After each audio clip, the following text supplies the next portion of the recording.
Buenos dias, buenos tardes, mga amigos, mga amigas, sa aking mga kumpanyeros, kumpanyeras, sa aking mga kayubi sa Usapang Batas sa DZXL News Radio. Ako po'y mapapakinggan, masusubaybayan nyo, mapapanood sa Usapang Batas mula Lunes hanggang Biyernes, alas 8 hanggang alas 9 ng gabi.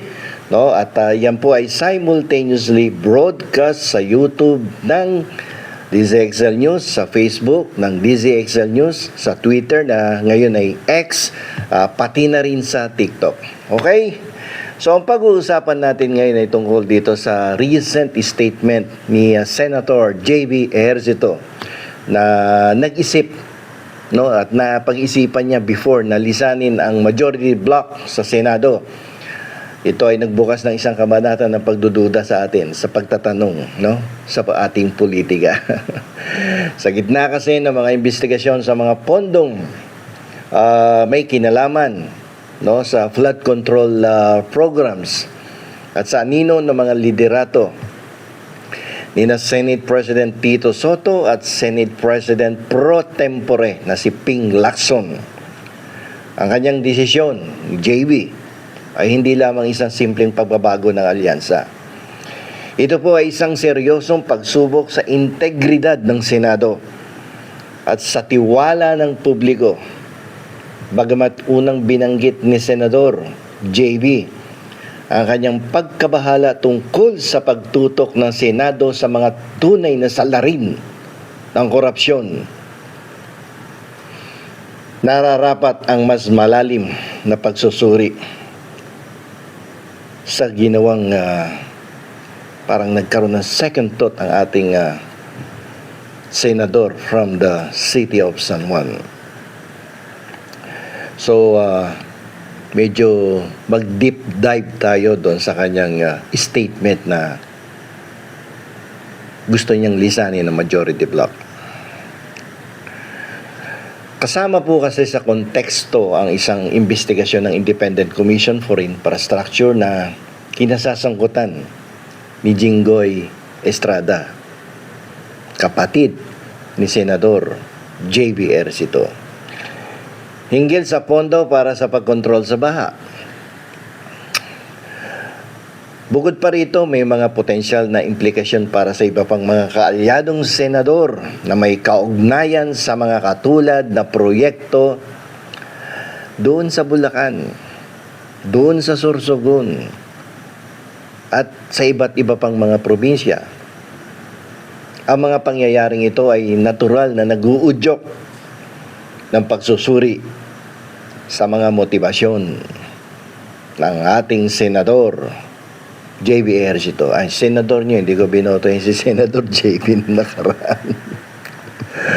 Okay. So, tingnan natin yung potensyal na interpretasyon sa mga aksyon ni Senator Ejercito dito sa kanyang mga sinabi, no, sa mga reporters na na-publish sa mga pahayagan. Ang isang interpretasyon ay ang pag-iisip ni Senator Ejercito na lisanin ang majority block ay nagmumula sa pagnanais na ilayo ang kanyang sarili mula sa mga potensyal na conflict of interest na nagmumula sa mga investigasyong ito, yung flood control na yan. Ang isa pang pananaw ay nagmumungkahi ng pagkabahala sa direksyon ng legislative agenda ng Senado. Posible rin na hangad ni Senador Ejercito na lumikha ng isang kapaligiran kung saan ang mga investigasyon ay maaaring magpatuloy ng walang hindi nararapat na impluwensya sa politika. Pero okay, nagtataka bakit gusto mo lisanin ng majority block na nagpapakita ng magandang performance at medyo satisfied ang taong bayan sa ilalim ng pamumuno ni Senate President Tito Soto at Senate President pro tempore Ping Lacson. So dito kasi yung pamumuno ng Senado sa ilalim ni Tito Sen at ni Ping Lacson ay nailalarawan sa pamamagitan ng mga tiyak na tagumpay sa lehislatura at yung ating anti-corruption campaign. Ang kanilang mga kilos at pananalita ay sumasang-ayon sa kagustuhan ng mayorya ng ating mga kababayan. Tingnan natin si Senate President Tito Soto. Kilala yan sa kanyang pamamaraan ng pagbuo ng konsensus at pagpapanatili ng positibong relasyon sa loob ng lehislatura.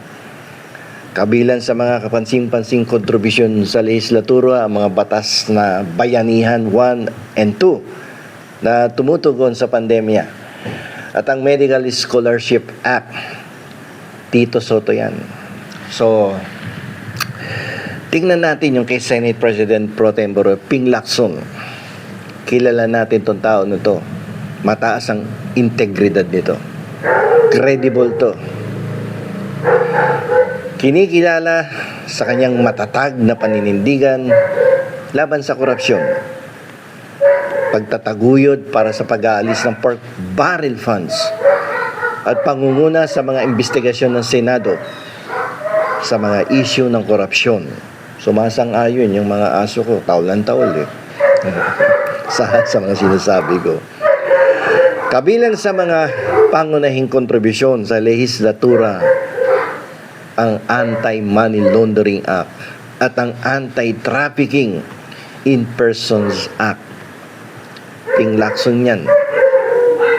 Sa uli, itong desisyon ni Senator J.V. Ejercito ay hindi lamang isang personal na pagpili, kundi isang salamin ng mas malawak na kalagayan ng ating politika. Sa kanyang paghakbang, hinaharap niya ang Senado, ang ating bansa, at ang kanyang sarili sa isang pagpili. Mananatili ba siya sa bahagi ng isang sistemang may mga pagdududa? O hahanapin ang isang landas tungo sa tunay na pagbabago at integridad?